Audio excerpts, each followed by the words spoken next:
People often say you're emotionally cold. They don't usually say it with cruelty. Sometimes they say it casually, sometimes as an observation, sometimes as a complaint. You don't react much. You're hard to read. You never show what you're feeling. And after hearing this enough times, you may have started wondering if it's true, if something in you shut down, if you became distant, if you lost something along the way. But before accepting that label, there's something important to understand. Emotional coldness is one of the most misunderstood traits in adult psychology, because what looks like coldness on the surface is often something very different underneath. This video is not here to diagnose you. It's not here to push you to change, and it's definitely not here to tell you to open up more. This is about understanding why some people become quiet with their emotions, and why that quietness is often a sign of awareness, not absence.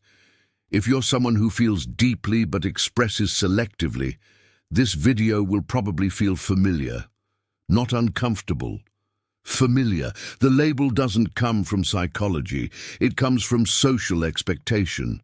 Most societies reward visible emotion, smiles, reactions, verbal affirmation, emotional feedback. When someone doesn't perform these signals, people fill in the blanks. They assume if you don't show, you don't feel. If you don't react, you don't care. If you don't explain, you must be disconnected. But psychology makes an important distinction between emotional experience and emotional expression. They are not the same thing. Some people externalize emotion naturally, others internalize it. Neither is wrong. But internalizers often grow up being misunderstood because their emotional life happens quietly. They process internally. They reflect before responding. They observe before speaking. And in a world that values immediacy, that calm gets misread. So the label appears: cold, detached, unavailable. Not because it's accurate, but because it's easy. Here's something rarely said out loud. Many emotionally quiet people feel more, not less. They just don't release emotion impulsively. They notice the emotional undercurrent of a situation.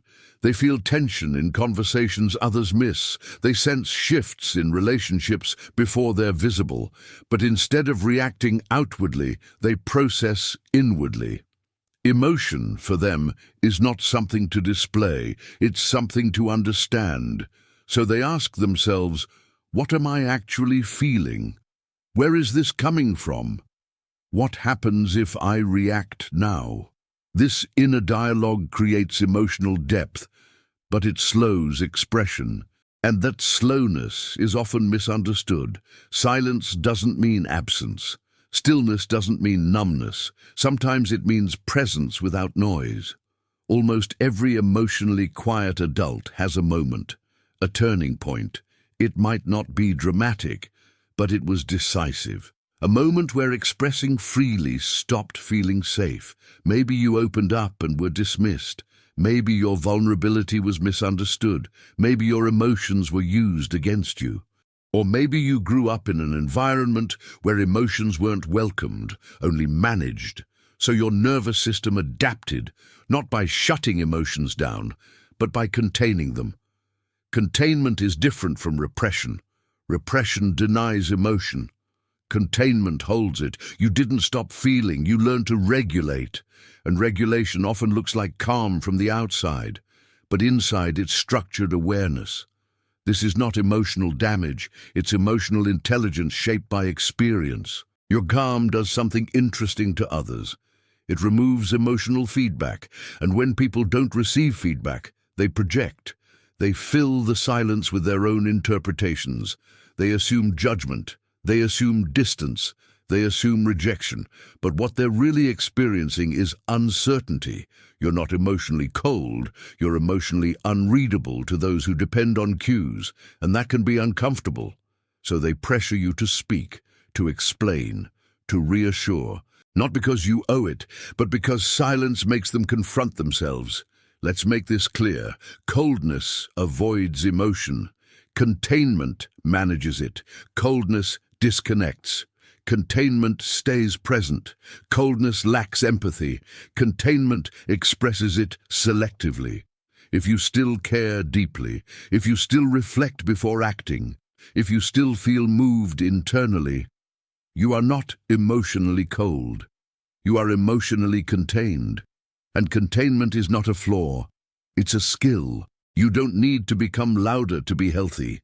You don't need to perform emotion to be real. What matters is awareness, knowing what you feel, knowing why you feel it, knowing when to share and when not to. You're not emotionally cold. You learned how expensive emotional chaos can be, so you chose clarity, and that choice says more about your depth than any loud reaction ever could.